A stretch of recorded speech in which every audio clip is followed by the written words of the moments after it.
Hello guys, Alka official channel पर आप सभी का स्वागत है। आज के वीडियो में हम ज्योग्राफी फर्स्ट ग्रेड 2015 का पुराना पेपर करने वाले हैं। तो चलिए शुरू करते हैं। आरपीएससी प्राध्यापक परीक्षा 2015। पहला क्वेश्चन है, पीर पंजाल श्रेणी जिसका अंग है वह है, तो उत्तर होगा लघु हिमालय। और दूसरा क्वेश्चन है, जिसमें अक्षांश रेखाओं के मध्य की दूरी भूमध्य रेखा की ओर कम होती जाती है वह प्रक्षेप कौन सा है, तो आंसर होगा ध्रुवीय खमध्य समक्षेत्रफल प्रक्षेप। ध्रुवीय खमध्य समक्षेत्रफल प्रक्षेप जो है, इनमें अक्षांश रेखाओं के मध्य की दूरी भूमध्य रेखा की ओर कम होती जाती है।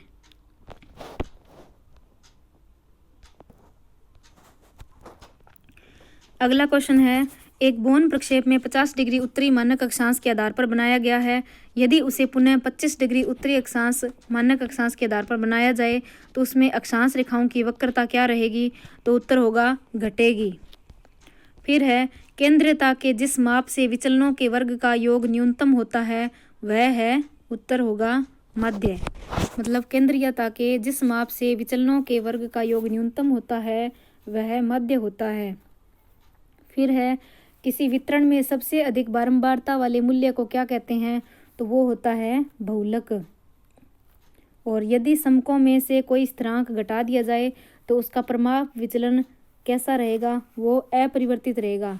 यदि समकों में से कोई स्थिरांक घटा दिया जाए तो उसका परिमाप विचलन अपरिवर्तित रहेगा।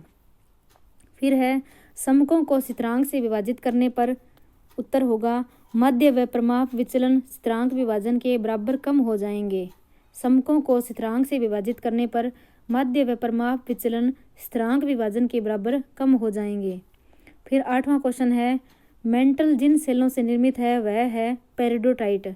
मेंटल जो है वो पेरिडोटाइट सेलों से बना हुआ है। फिर है, आगे वाला क्वेश्चन डिलीट हो गया। फिर 10वां क्वेश्चन है, न्यूनतम गहराई पर मैग्मा का गुंबदाकार जमाव जो होता है वो क्या कहलाता है, वो है लेकोलिथ। देखो, अधिकतम गहराई पर होता तब तो बैथोलिथ होता, लेकिन इसमें लिखा हुआ है न्यूनतम गहराई पर मैग्मा का गुंबदाकार जमाव क्या होता है, तो आंसर होगा लेकोलिथ। फिर है, नदी घाटी के गहरा होने में सहायक कारक कौन से हैं, तो सहायक कारक है अपघर्षण है, उसके अलावा जलीय दाब है और गर्तिका छेदन है। लेकिन सन्निघर्षण नहीं है, क्योंकि सन्निघर्षण केवल और केवल हिमानी के अंतर्गत होता है। और हिमानी जो नदी अपरदन है उसके गहरा होने में जो सहायक कारक होते हैं वो है अपघर्षण, जलीय दाब और उसके अलावा है गर्तिका छेदन। फिर है, आधार तल में धनात्मक परिवर्तन होता है, तो आंसर होगा समुद्र तल ऊपर उठने से। तो आधार तल में धनात्मक परिवर्तन कब होगा, जब समुद्र का तल ऊपर उठ जाएगा। फिर है, सममंडल में सम्मिलित होते हैं, तो सममंडल में क्या होता है, समताप मंडल होता है, श्रोभ मंडल होता है और मध्य मंडल होता है। लेकिन जो बहिर्मंडल है वो विषम मंडल का भाग है। फिर है, धरातल को गर्म करने वाले सार्थक कारक कौन से हैं, तो वो है सौर विकिरण की लघु तरंगें, उसके अलावा है प्रति विकिरण की दीर्घ तरंगें। धरातल को गर्म करने में भूगर्भीय ताप का कोई योगदान नहीं होता है और प्रचलित पवनों का भी कोई योगदान नहीं होता है। तो इसका उत्तर ए और बी होगा। सौर विकिरण की लघु तरंगें यानी जो प्रत्यक्ष तरंगें होती है वो, और प्रति विकिरण की दीर्घ तरंगें से क्या होता है, धरातल गर्म होता है। फिर है, यदि पृथ्वी पर किसी प्रकार का संचरण नहीं होता तो हम तापमान अनुभव करते अधिक विषम। तो यदि अगर जो पृथ्वी के ऊपर किसी प्रकार का संचरण नहीं होता तो जो हम तापमान अनुभव करते ना, विषम करते, सम नहीं करते। फिर है, समताप रेखाएं उन स्थानों को मिलाती है जहां पर, आंसर होगा समुद्र तल पर समायोजित तापमान समान हो। समुद्र तल पर समायोजित तापमान जहां पर समान होता है वहां पर समताप रेखाएं उन स्थानों को मिलाती है। फिर है, 17वां क्वेश्चन डिलीट है। उसके बाद है, बढ़ते हुए तापमान पर वायु की आर्द्रता धारण करने की शक्ति बढ़ती दर से बढ़ती है।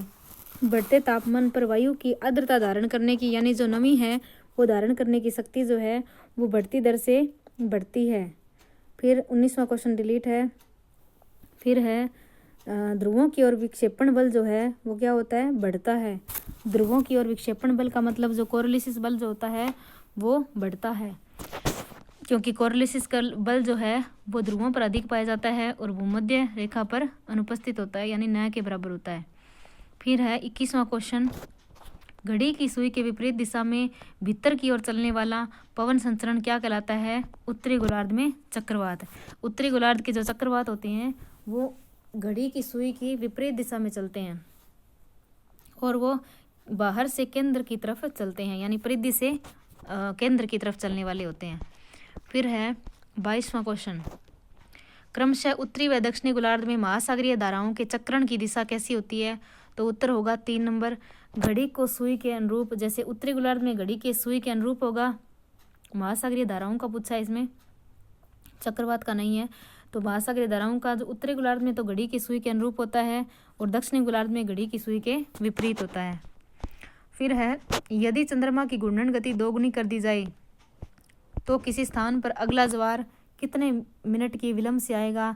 तो आंसर है 26 मिनट। फिर है, यदि पृथ्वी व चंद्रमा की घूर्णन गति आधी रह जाए तो किसी स्थान पर अगला ज्वार जितने मिनट के विलंब से आएगा? तो वो है 52 मिनट के। फिर है, महाद्वीपों के पूर्वी भाग में, पश्चिमी भाग नहीं लिखा हुआ, पूर्वी भाग लिखा हुआ है। तो महाद्वीपों के पूर्वी भाग में 45 डिग्री से 65 डिग्री अक्षांशों के मध्य जलवायु का प्रदेश पाया जाता है। तो वो है सेंट लॉरेंस जलवायु। सेंट लॉरेंस जलवायु महाद्वीपों के पूर्वी भाग में 45 से 65 डिग्री अक्षांशों के बीच में पाई जाती है। फिर है, जिस महासागरीय गहराई पर हेलोक लाइन की स्थिति रहती है वह है?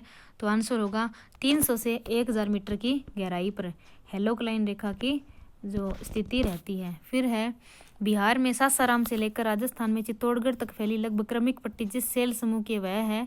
विंध्यन क्रम की है।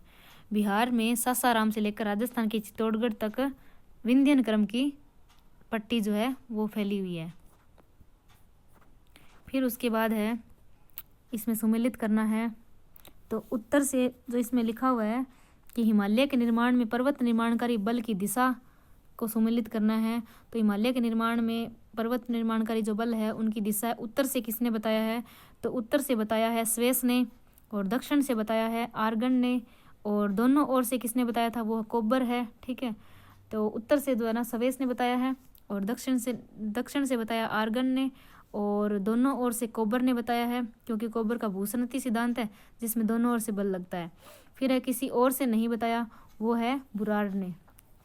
कोपेन की जलवायु AMW प्रकार की जलवायु जहाँ पर मिलती है वह है केरल के मालाबार तट पर। तो आंसर नंबर 1। फिर है 30वां क्वेश्चन, बेलनाकार समक्षेत्रफल प्रक्षेप के विषय में सही कथनों पर चयन कीजिए।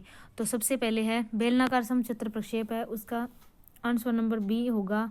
तो इसमें है 2 नंबर ऑप्शन में है कि एक तो है भूमध्य रेखा पर भूमध्य रेखा और ध्रुवों की समान लंबाई होती है, ये सही है क्योंकि बेलनाकार समक्षेत्रफल जो प्रक्षेप होता है इसमें भूमध्य रेखा की और ध्रुवों की लंबाई समान होती है। फिर यह शुद्ध क्षेत्रफल व शुद्ध आकृति प्रक्षेप है क्या?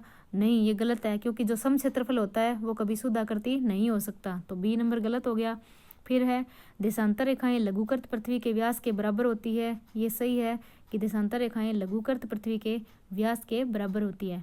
फिर है देशांतर रेखाएं समदूरस्थ होती है, समान दूरी वाली होती है, बिल्कुल सही है ये। तो A, C, D। फिर है मोलविड प्रक्षेप में केंद्रीय मध्याह्न रेखा प्रदर्शित होती है, उत्तर होगा 3रा नंबर अपनी वास्तविक लंबाई से छोटी। मोलविड प्रक्षेप जो होता है जिसमें पूर्वी 90 डिग्री पूर्वी और 90 डिग्री पश्चिमी रेखा को मिलाकर एक वृत्त बनाया जाता है, तो उसमें जो केंद्रीय मध्याह्न रेखा जो होती है वो अपनी वास्तविक लंबाई से हमेशा छोटी होती है। फिर दिया गया प्रकीर्णन आरेख प्रदर्शित करता है R का मान लगभग क्या है? इसमें है -0.6। फिर है निम्नलिखित समकों में से के लिए कोटि आकार सहसंबंध होगा। तो X में 2, 6, 4, 6 और 2 और Y में 4, 4 सब में है। तो इसका जो कोटि आकार है ना वो कितना होगा? 0.0 होगा, क्योंकि अगर Y के अंदर अगर एक जैसी संख्या दी हुई है तो उसका उत्तर हमेशा 0 ही होता है। फिर मर्केटर प्रक्षेप नहीं है, तो उत्तर है समक्षेत्रफल प्रक्षेप नहीं है। क्यों? क्योंकि मर्केटर प्रक्षेप शुद्ध आकृति भी है, शुद्ध दिशा प्रक्षेप भी है और शुद्ध आकृति और शुद्ध दिशा भी है। राजस्थान में जलवायु का निर्धारक कारक कौन से है? तो उत्तर होगा D नंबर। इसमें है अरावली की अवस्थिति भी है, अरावली की दिशा भी है और उसके अलावा समुद्र की दूरी भी है, लेकिन वर्षा की अनिश्चितता जलवायु का निर्धारक कारक नहीं है। 36वां क्वेश्चन है, लाल व पीली मिट्टी का जिला युगम है, कौन सा है? सवाई माधोपुर और करौली में। लाल और पीली मिट्टी कहाँ पर पाई जाती है? राजस्थान में, तो वो है सवाई माधोपुर और करौली में। सागवान के वन वाला जिला कौन सा है? तो वो है बांसवाड़ा और डूंगरपुर। फिर है, जितने मिलीमीटर की समवर्षा रेखा राजस्थान को लगभग 2 बराबर भागों में बांटती है, तो वो है 500 मिलीमीटर की समवर्षा रेखा, या 50 सेंटीमीटर भी कह सकते हैं। फिर राजस्थान में वर्षा की घटती प्रवृत्ति की विशिष्ट जो दिशा है वो कौन सी है? तो घटती प्रवृत्ति की ओर बताना है तो उत्तर पूर्व से लेकर दक्षिण पश्चिम की ओर इसमें प्रवृत्ति है। फिर है 41वां क्वेश्चन, राजस्थान में विंध्यन कगार किससे निर्मित है? वह है बालूका पत्थर से, तो उत्तर होगा बालूका पत्थर। जो 40वां क्वेश्चन था वो डिलीट है, क्योंकि इसमें तारा बालू का स्तूप किसके निकट मिलते हैं तो पूछा हुआ है, तो इसमें जैसलमेर के पास भी मिलते हैं और सूरतगढ़ के पास भी मिलते हैं, इसलिए डिलीट हो गया। फिर है, राजस्थान की कुल क्षेत्रफल का लगभग कितना प्रतिशत भाग फसली क्षेत्र है? तो उत्तर है 70% भाग फसली क्षेत्रफल है। पर्वत निर्माणकारी घटनाओं का सही क्रम कौन सा है? तो इसमें है, इसका उत्तर होगा चर्नियन, कैलिडोनियन, हर्सिनियन और अल्पाइन। तो इसकी ट्रिक है चक हसी अल्प मात्रा में, यानी चर्नियन और उसके बाद में कैलिडोनियन, उसके बाद हर्सिनियन और अल्पाइन। फिर है, ऊंचाई व स्थलाकृतिक स्तंभों के मध्य विपरीत संबंध जिसने परिकल्पित किया है वह है प्राट। जो ऊंचाई और स्थलाकृतिक के स्तंभों में जो विपरीत संबंध बताया है वो है प्राट। फिर है, टेरेन होते हैं। टेरेन क्या होता है? मेंटल के संवहनिक तथा प्लेट विवर्तनिकी प्रभाव से गतिमान प्रपट्टी खंड जो होता है वो टेरेन होता है। मेंटल के संवहनिक तथा प्लेट विवर्तनिकी प्रभाव से जो गतिमान प्रपट्टी खंड होता है उसको टेरेन कहते हैं। फिर दिया गया चित्र किस प्रकार का वलन प्रदर्शित करता है? तो ये है समनत वलन को। कौन से वलन को? समनत वलन को, यानी आइसोक्लाइन को। फिर है, जिस प्रकार की भ्रंश रेखा प्रदर्शित की गई है तो ये कौन सी भ्रंश रेखा है? सामान्य भ्रंश रेखा है। इसमें जो एरो के निशान है अगर वो एक दूसरे के विपरीत है तो इसका मतलब है सामान्य भ्रंश होगा। अगर वो एक दूसरे के आमने सामने हो गए तो वो होगा उत्क्रम भ्रंश। और सीढ़ीदार जैसे होता है तो वो सोपानी भ्रंश हो जाता है। फिर है, गतिमान वायुदाब पेटियां हैं। तो गतिमान जो वायुदाब पेटियां हैं वो कौन सी है? उपोष्ण उच्च दाब और उपध्रुवीय निम्न वायुदाब। उपोष्ण उच्च दाब और उपध्रुवीय निम्न वायुदाब जो पेटी है वो गतिजन्य पेटी है, क्योंकि हमें पता है भूमध्य रेखीय पेटी जो है वो क्या है? तापजन्य पेटी है। और ध्रुवीय पेटी भी कौन सी है? वो भी तापजन्य है। यदि धरातल सर्वत्र समतल होता तो पृथ्वी घूर्णन नहीं करती, तो पवनें समदाब रेखाओं के परिप्रेक्ष्य में चलती, तो उत्तर होगा समकोण। यदि धरातल जो है सर्वत्र समतल होता और पृथ्वी घूर्णन नहीं करती तो पवनें समदाब रेखाओं के समकोण पर चलती। फिर है, कोरिलेसिस बल जिन पर अधिकतम पड़ता है वह है ध्रुवीय पवनों पर, क्योंकि ध्रुवों पर सर्वाधिक पाया जाता है। फिर है, पवनों पर पड़ने वाले बलों का योग शून्य हो जाने पर स्थिर गति व दिशा से चलने वाली पवनों को क्या कहते हैं? तो वो है जियोस्ट्रोफिक विंड। फिर है, इनको सुमेलित करना है तो ए प्रकार की जलवायु जो होती है वो कौन सी है? अयन रेखीय वर्षीय जलवायु, यानी भूमध्य रेखीय जलवायु। फिर है, बी प्रकार की जो है वो कौन सी है? बी प्रकार की शुष्क जलवायु है। और सी प्रकार की जलवायु जो है वो है ध्रुवीय सी प्रकार की जलवायु सौम्य और आर्द्र मध्य तापीय है। लेकिन ई प्रकार की जो जलवायु है वो है ध्रुवीय जलवायु। फिर है, इनको सुमेलित करना है। वलयाकार भित्ति निर्माण के सिद्धांत से संबंधित है। तो स्थिर स्थल सिद्धांत दिया था किसने? मर्रे ने दिया था। और हिमानी नियंत्रण सिद्धांत दिया था डेली ने। निमज्जन का सिद्धांत दिया था डार्विन ने। और अपर्दन का सिद्धांत दिया था आगासिज ने। ऐसे अपर्दन और ऐसे आगासिज। परवाल के विकास के लिए आदर्श लवणता कितनी होनी चाहिए? तो उत्तर होगा 27 से 30 प्रति 1000 ग्राम। 27 से 30 प्रति 1000 ग्राम। हर्माटाइप होती है एक प्रकार की, क्या होती है? परवाल। कोरल जो होती है वही हर्माटाइप होती है। फिर जैसलमेर, बाड़मेर, जालौर से चूरू व झुंझुनू तक फैली हुई क्रमिक पेटी किस कृषि से संबंधित है? वो है बाजरे से संबंधित है। जैसलमेर, बाड़मेर, जालौर, चूरू, झुंझुनू तक फैली हुई जो लगभग क्रमिक पेटी होती है वो किससे संबंधित है? बाजरे से। नर्मदा योजना से सर्वाधिक लाभान्वित जिला कौन सा है? वो है जालोर। फिर है 2001 से 11 के दशक में जनसंख्या के घनत्व की दृष्टि से सर्वाधिक व न्यूनतम वृद्धि हुई है। तो सर्वाधिक वृद्धि तो हुई है जयपुर में और सबसे कम हुई है घनत्व की दृष्टि से तो वह जैसलमेर की। फिर जिस यूनानी विद्वान का विचार था कि सारे इतिहास को भौगोलिक परिप्रेक्ष्य में और सारे भूगोल को ऐतिहासिक परिप्रेक्ष्य में रखना चाहिए, तो ये किसका है? हेरोडोटस का। जिस अवधि में घटनाक्रम द्वितीय विश्व युद्ध की ओर अग्रसर था, उस अवधि में यूरोप में सीमा विवादों का अध्ययन करने वाले विद्वान कौन थे? हार्टशॉन। मतलब जिस अवधि में घटनाक्रम द्वितीय विश्व युद्ध की ओर अग्रसर था, उस अवधि में यूरोप में सीमा विवादों का अध्ययन किसने किया था? तो हार्टशॉन ने किया था।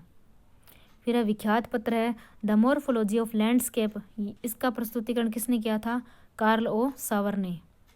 फिर अभिप्रेत प्रवासियों का स्वदेश लौटना जिस प्रकार का स्थानांतरण है वो है प्रतिगमन प्रव्रजन। अभिप्रेत प्रवासी जब स्वदेश अपने ही देश में वापस लौट जाते हैं तो वो स्थानांतरण कहलाता है प्रतिगमन प्रव्रजन, या इसको कह सकते हैं रिटर्न माइग्रेशन। फिर है आर्थिक दृष्टि से जापान का सबसे अधिक महत्वपूर्ण औद्योगिक प्रदेश कौन सा है? क्वांटो। ठीक है, आर्थिक दृष्टि से जापान का सबसे अधिक महत्वपूर्ण औद्योगिक प्रदेश है क्वांटो। और फिर है इसके अंदर बताना है सही कथन। तो खनिज तेल के ज्ञात भंडारों की दृष्टि से वेनेजुएला अब सऊदी अरब से आगे निकलकर प्रथम स्थान पर है। ये बिल्कुल सही है, वेनेजुएला जो है सऊदी अरब से आगे निकल चुका है। फिर उसके बाद विश्व में सर्वाधिक खनिज तेल के भंडारण सऊदी अरब में है, गलत है ये। और सऊदी अरब में विश्व के लगभग 1/5 तेल के भंडारण है, ये सही है। और सऊदी अरब विश्व का सबसे बड़ा तेल उत्पादक व निर्यातक देश है, ये भी सही है। ए और सी और डी सही है।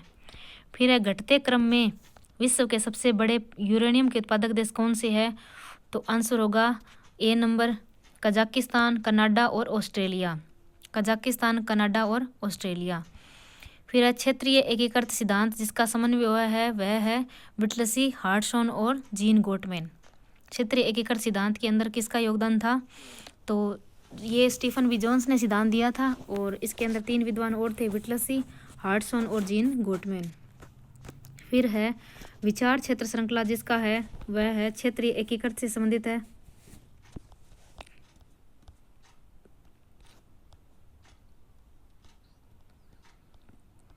फिर है 2 संप्रभु राज्यों को अलग करने वाला क्षेत्र क्या होता है? तो वो होता है सीमांत। 2 संप्रभु राज्यों को अलग करने वाला क्षेत्र, इसमें क्षेत्र पूछा है या कटिबंध जो होता है वो क्या होता है? सीमांत होता है, फ्रंटियर। स्थलाकृति के विकास में भूगर्भिक संरचना के योगदान की संकल्पना किसने दी थी? W.D. थार्नबरी ने। स्थलाकृतियों के विकास में भूगर्भिक संरचना के योगदान की संकल्पना W.D. थार्नबरी ने दी थी। फिर है किसी अवस्थिति पर कृषि उत्पादन के प्रकारों को प्रभावित करने वाले कारकों में जिस कारक को वॉन थ्यूनेन ने पूर्व कल्पित नहीं किया है वह है जलवायु। तो जलवायु का उसने कोई भी बात नहीं की है वॉन थ्यूनेन ने, लेकिन भूमि किराए से संबंधित बात की है, बाजार से दूरी की बात की है और उत्पादन व बाजार में विक्रय मूल्य का भी की है। फिर है भूकंप का अधिकेंद्र स्थित होता है उद्गम केंद्र के 90 डिग्री पर। कौन सा एक भूकंप का प्रकार नहीं है? तो मिश्रित प्रकार का भूकंप कभी नहीं होता है, लेकिन ज्वालामुखी जन्य हो सकता है, विवर्तनिकी हो सकता है और नियात भूकंप भी हो सकता है। जो खनन क्षेत्र में आते हैं वो नियात भूकंप होते हैं, कोलैप्स। कौन सा सम्मिलित नहीं है? इसमें 4 नंबर सही नहीं है। जलोढ़ पंख नदी से बनता है, सही है। हिमानी से बनता है हिमोड और वातगर्त वायु से बनता है। एस्कर वाला गलत है क्योंकि एस्कर वायु से नहीं हिमानी से बनता है। फिर एल्बिडो से तात्पर्य है धरातल से सौर विकिरण की परावर्तित मात्रा जो होती है जिसको क्या कहते हैं? एल्बिडो कहते हैं। जो रिफ्लेक्शन जो होता है, यानी इसको शिवार्थ भी कह सकते हैं, धवलता भी कह सकते हैं, एल्बिडो भी कह सकते हैं और परावर्तन भी कह सकते हैं। फिर है विश्व में ज्वार भाटे की सबसे अधिक ऊंचाई अंकित की गई है कहाँ पर? कनाडा के नोवा स्कोशिया में स्थित है फंडी की खाड़ी में। फंडी की खाड़ी में विश्व का ज्वार भाटा में सबसे ज़्यादा ऊंचाई है। भारत का दक्षिणतम बिंदु किस राज्य या केंद्र शासित प्रदेश में स्थित है? तो वो है निकोबार द्वीप समूह में। फिर है कौन से एक क्षेत्र में मैंग्रोव वन नहीं है? तो है केरल के तटीय प्रदेश में नहीं है, लेकिन मैंग्रोव वन अंडमान निकोबार द्वीप समूह में है, पश्चिम बंगाल के सुंदरवन डेल्टा में भी है और महानदी और गोदावरी के डेल्टा में भी है। फिर है कौन सी एक मानव भूगोल की शाखा नहीं है? तो वो है पर्यावरणीय भूगोल, क्योंकि पर्यावरणीय भूगोल एक भौतिक भूगोल की शाखा है। कौन सा मापक सार्वभौमिक रूप से उपयोग में लिया जा सकता है? तो वो है प्रतिनिधि भिन्न, यानी RF जिसको कहते हैं, रिप्रेजेंटेटिव फ्रैक्शन जो होता है वो सार्वभौमिक रूप से उपयोग में लिया जा सकता है। और जब एक बहुत लंबी दूरी को छोटे मानचित्र पर दिखाया जाता है तो उसका मापक क्या कहलाता है? लघु मापक। जब कोई बहुत ज़्यादा लंबी दूरी है और उसके कोई छोटे से मानचित्र पर दिखाना होता है तो वो कौन से मापक का प्रयोग करता है? लघु मापक का। फिर है वायुमंडल में गैसों में कार्बन डाइऑक्साइड का कितना प्रतिशत है? तो वो होगा 0.036%। और कौन सा पर्वतीय संचलन का परिणाम नहीं है? तो उत्तर होगा निमज्जन। पर्वतीय संचलन के अंदर होता है वलन हो सकता है, भ्रंश हो सकता है, संवलन भी हो सकता है, लेकिन निमज्जन नहीं होता है। कौन सी ग्रहीय पवन नहीं है? तो मानसूनी हवाएं ग्रहीय पवन नहीं है। जो स्थायी पवनें होती हैं उनको ग्रहीय पवन कहते हैं, प्लैनेटरी विंड्स कहते हैं। व्यापारिक होती है, पछुआ होती है, ध्रुवीय होती है। अटलांटिक महासागर में कौन सी उच्च की प्रधानता है? तो वो है ग्लोबिजेरना। अटलांटिक महासागर में ग्लोबिजेरना उच्च की प्रधानता है। संभववाद के स्थान पर प्रसंभववाद शब्द का प्रयोग किसने किया था? ऑस्ट्रेलिया के निवासी OHK स्पेट ने। फिर है अपनी पुस्तक कल्चरल ज्योग्राफी में प्राकृतिक और मानव के सामंजस्य में विश्वास रखने वाला भूगोलवेत्ता कौन था? तो वो है कार्ल सावर। कल्चरल ज्योग्राफी पुस्तक किसकी है? कार्ल सावर की है। फिर है इसमें सम्मिलित करना है। मिडलैंड जो है वो कहाँ पर है? ग्रेट ब्रिटेन में। पिट्सबर्ग USA के अंदर है। नगोया जापान में है। रोन घाटी फ्रांस में है। व्यवस्थित भूगोल का पिता किसको कहा जाता है? इरेटोस्थनीज को। इरेटोस्थनीज को व्यवस्थित भूगोल का पिता कहा जाता है। कौन सा सम्मिलित नहीं है? तो इसमें चौथा सम्मिलित नहीं है, लेकिन हमबोल्ट ने कॉस्मोस पुस्तक लिखी थी, रिटर ने डाई अर्डकुंडे पुस्तक लिखी है, और रेडजेल ने एंथ्रोपोजोग्राफी पुस्तक लिखी है। और इसमें नेचर ऑफ ज्योग्राफी है ना, वो विडाल्डी लाब्लांस की नहीं है, वो हार्टशॉन की पुस्तक है। नेचर ऑफ ज्योग्राफी 1939 में हार्टशॉन ने लिखी थी। फिर मानव भूदृश्य को स्वरूप देने वाला नवीनतम प्रतिनिधि है, ये किसने कहा था? कार्ल सावर ने कहा था। मानव भूदृश्य को स्वरूप देने वाला नवीनतम प्रतिनिधि है, यह किसने कहा था? कार्ल सावर ने। फिर आगे वाला जो है डिलीट है। फिर है 93 नंबर है, कौन सा एक भारत के प्रायद्वीपीय पठार का उप आर्थिक प्रदेश नहीं है? तो कौन सा नहीं है प्रायद्वीपीय पठार का? बुंदेलखंड पठार नहीं है, लेकिन इसमें महाराष्ट्र का पठार आता है, कर्नाटक का पठार भी आता है, और आंध्रा का पठार भी आता है, लेकिन बुंदेलखंड का पठार प्रायद्वीपीय पठार का उप आर्थिक प्रदेश नहीं है। फिर है भूकंपीय छाया क्षेत्र में हम कौन सी तरंग को देख सकते हैं? तो उत्तर होगा कोई भी नहीं, क्योंकि हम कभी भी भूकंपीय तरंगों को नहीं देख सकते हैं। छाया क्षेत्र में किसी भी तरंग को नहीं देख सकते हैं। फिर है ज्वालामुखी के द्वारा निर्मित सबसे बड़ी आंतरिक स्थलाकृति कौन सी है? तो वो है बेथोलित, सबसे बड़ी होती है। फिर है ये आगे वाला डिलीट है। फिर है कीचड़ प्रवाह या मृदा प्रवाह का प्रकार है, ये तीव्र संचलन का प्रकार है। कीचड़ जो प्रवाह है या फिर मृदा का प्रवाह है वो तीव्र संचलन में आता है, रैपिड मूवमेंट्स के अंदर आता है। फिर आता है कौन सी प्लेट इंडियन और फिलीपीन प्लेट के बीच में स्थित है? तो वो है कैरोलिन प्लेट जो है वो इंडियन प्लेट और फिलीपीन प्लेट के बीच में स्थित है। गोखुर झील का निर्माण किस अवस्था में होता है? तो वो है प्रौढ़ावस्था में होता है। गोखुर झील का निर्माण प्रौढ़ावस्था में होता है। ये वाला ये भी गलत है, इसमें डिलीट हो गया, और फिर आगे वाला भी डिलीट है। फिर उसके बाद है पहाड़ियों को ABCD के रूप में दर्शाया गया है इसमें, तो ABCD के आधार पर है ऊपर से नीचे की तरफ, तो इनको लगाना है। सबसे पहले ऊपर की तरफ A नंबर पर होगी डाफला, उसके बाद पटकाई बूम, फिर नागा, फिर मिजोरम। एरी की मुख्य संकल्पना कौन सी है? तो वो है समान घनत्व के साथ गहराई में परिवर्तन, क्योंकि एरी ने घनत्व हमेशा क्या बताया है? समान बताया है, और गहराई में परिवर्तन बताया है। प्रवास के लिए गतिशीलता संक्रमण का सिद्धांत किसने दिया था? वो है जेलनस्की ने। फिर है प्रकृति आदेशात्मक नहीं वह अनुमति बोधक होती है, किसने कहा था? ब्रूस ने कहा था। प्रकृति आदेश नहीं बल्कि अनुमति देती है, यह किसने कहा था? जीन ब्रूस ने कहा था। USA की मक्का पेटी के पश्चिमी सीमा का निर्धारण किया गया है किसके द्वारा? 50 सेंटीमीटर समवर्षा रेखा के द्वारा। 50 सेंटीमीटर समवर्षा रेखा के द्वारा। फ्रांस का तोलूज औद्योगिक प्रदेश किस उद्योग के लिए प्रसिद्ध है? तो वो है विमान के लिए। फ्रांस के तोलूज उद्योग जो है वो विमान के लिए प्रसिद्ध है। और विटलसी के अनुसार विश्व में कुल कितने कृषि प्रदेश है? 13, और विटलसी ने 1936 में ये 13 कृषि प्रदेश बताए थे। प्रथम स्वदेशीवादी कौन था? अरस्तु था। प्रथम स्वदेशीवादी अरस्तु था, टेलियोलॉजिस्ट कहते हैं इसको। उसके अलावा रिटर है ना, वो भी स्वदेशीवादी था। राजस्थान में कौन से जिले लूणी नदी का अंतर्वर्ती क्षेत्र कृषि जलवायु प्रदेश में सम्मिलित है? वो है पाली, सिरोही और जालोर।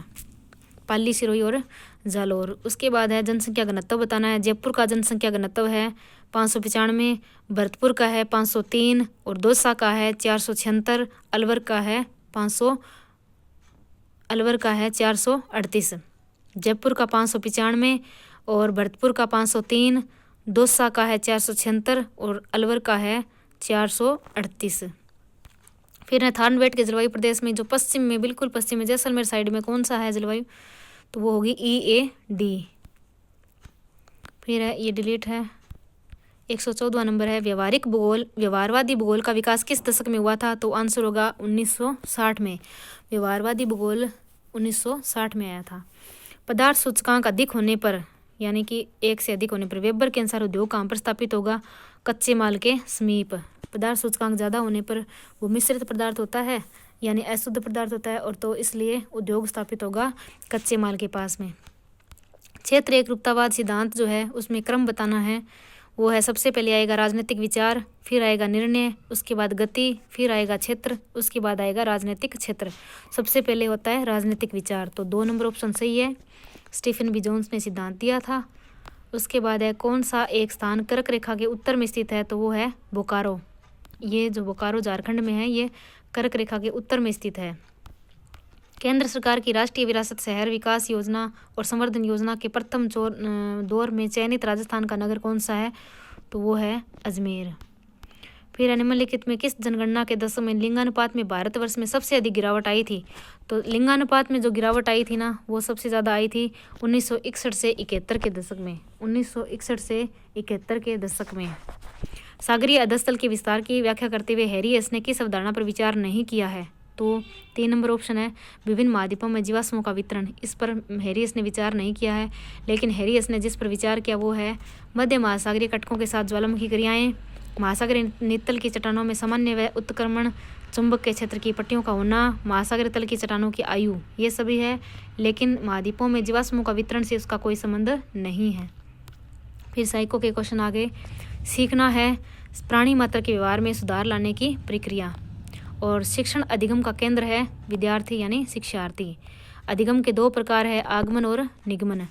प्रभावशाली शिक्षण में कौन सी विशेषता आवश्यक नहीं है, तो अंग्रेजी भाषा की अच्छी जानकारी यह आवश्यक नहीं है, लेकिन जो आवश्यक है वो है शिक्षक को विषय की जानकारी हो, आत्मविश्वास के द्वारा शिक्षण, कक्ष व्यवस्थापन और शिक्षण विधियों की अच्छी जानकारी। फिर है अपनी प्रसिद्ध पुस्तक में किसने लिखा है कि व्यक्ति का नया जीवन तब शुरू होता है जब वह किशोरावस्था से शुरू होता है, तो वो है स्टैनले हॉल। बालक समाज के बारे में कम दुखी होता है जबकि किशोरों में विकसित हो जाती है क्या, सामाजिक सहचेतना। फिर है किशोरों में परिपक्व व्यवहार की समाज की प्रत्याशा से किशोरों को ले जाती है हीन भावना का विकास। फिर है किशोरावस्था में मानसिक उथल पुथल पहुँच जाती हैं, आंसर होगा उच्चतम स्थिति में। फिर है आवश्यक रूप से सीखना जुड़ा हुआ है उद्दीपन प्रत्युत्तर से, तो उत्तर होगा व्यवहारवादी उपागम।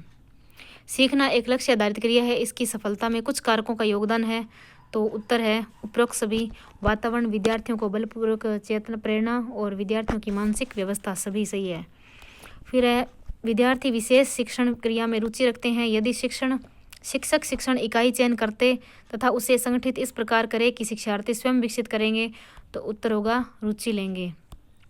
फिर है एक मानसिक रूप से स्वस्थ व्यक्ति हर नई परिस्थिति को समझता है।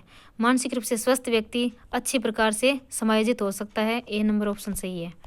फिर है किशोरों की मानसिक अस्वस्थता से शैक्षिक संस्थाओं में क्या निदान कर सकते हैं, तो उत्तर होगा 4 नंबर की स्वस्थप्रद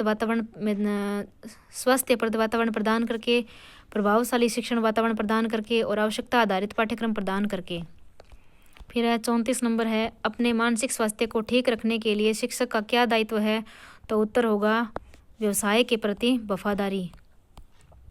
फिर है व्यक्तिगत निर्देशन में कौन सा बिंदु नहीं सम्मिलित होता है, तो वो है समूह मनोविश्लेषण परीक्षण, क्योंकि व्यक्तिगत है इसलिए समूह इसके अंदर शामिल नहीं होगा। फिर है सूचना एवं संप्रेषण तकनीक में शिक्षा के क्षेत्र में कौन सा मुख्य लक्ष्य है, तो इसमें उपरोक्त सभी। शिक्षा में सूचनात्मक संप्रेषण तकनीक की आवश्यकता क्यों है, इसका भी है उपरोक्त सभी। फिर है कंप्यूटर के मुख्य कार्य क्या है, इसमें भी सभी है प्रदत्त संकलन, प्रदत्त संचलन और प्रदत्त प्रोसेसिंग, उपरोक्त सभी। कंप्यूटर कार्यक्रम के मुख्य चरण कौन से हैं, इसमें भी सभी है समस्या की सूची बनाना, समस्या को चरणबद्ध करना, रेखा चित्र द्वारा विस्तार से चरण स्पष्ट करना। फिर है कंप्यूटर से संबंधित शब्दावली कौन सी है, तो इसमें भी सभी होगा, सॉफ्टवेयर पैकेज, परिचालन पद्धति और रीड ओनली मेमोरी। फिर है सूचना संप्रेषण तकनीक की मुख्य कार्य कौन से है, तो इसमें भी उपरोक्त सभी होगा, सूचना का संग्रह करना, सूचना का संप्रेषण हस्तांतरण, सूचना का पुनरुत्पादन। इस पेपर में जो साइको आई हुई है उसमें सभी क्वेश्चनों में लगभग उपरोक्त सभी है, तो ये बहुत अच्छी बात है। शिक्षा में सूचना संप्रेषण तकनीकी का प्रयोग है, इसमें भी उपरोक्त सभी है। फिर अधिगम से तात्पर्य है, तो उत्तर होगा सी नंबर, प्रत्यक्ष और अप्रत्यक्ष अनुभवों से माध्यम से व्यवहार में अपेक्षित परिवर्तन करना। अगर एक छोटे बालक ने अपनी रोटी पानी में गिरा दी तो दूसरा छोटा बालक उसे रोटी देने के पक्ष में नहीं होगा, लेकिन एक किशोर उस बालक की छोटी आयु को ध्यान में रखकर दूसरी रोटी देने के लिए सहमत हो जाएगा। तो ये क्या चीज़ होती है, ये होती है नैतिक विकास, मोरल डेवलपमेंट। फिर है कौन सा कार्य किशोरावस्था के विकासात्मक कार्य में नहीं आता है, तो 4 नंबर ऑप्शन है, वस्तुओं, व्यक्तियों, स्थानों और मूल्य के प्रति अस्थायी भाव विकसित होना। अस्थायी भाव कभी नहीं होता, स्थायी भाव होता है। फिर निर्मितवादी के संप्रत्य से संबंधित सबसे महत्वपूर्ण कथन कौन सा है, तो उत्तर है पाठ्यसगामी गतिविधियों के द्वारा ज्ञान प्रदान करना। संवेगात्मक बुद्धि के विकास के लिए आवश्यक नहीं है, तो मार्गांतरीकरण में शोधन विधि जरूरी नहीं है। मूल प्रवृत्ति जिज्ञासा से संबंधित संवेग कौन सा है, आश्चर्य। जिज्ञासा से संबंधित होता है आश्चर्य। कौन सा सूचना एवं संप्रेषण तकनीक से संबंधित नहीं है, तो ON नहीं है, लेन होता है, मेन होता है और वैन भी होता है। कौन सा अधिगम के स्थानांतरण का प्रकार नहीं है, तो ये है दूरवर्ती स्थानांतरण कभी नहीं होता, लेकिन सकारात्मक स्थानांतरण हो सकता है, नकारात्मक हो सकता है, शून्य स्थानांतरण हो सकता है। तो आज के लिए इतना ही। ये 2015 का फर्स्ट ग्रेड का पेपर हमने किया। अगले वीडियो में हम इसका अगला पेपर स्कूल व्याख्याता भर्ती परीक्षा 2018 का पेपर करने वाले हैं। तब तक के लिए थैंक यू। जय हिंद, जय भारत।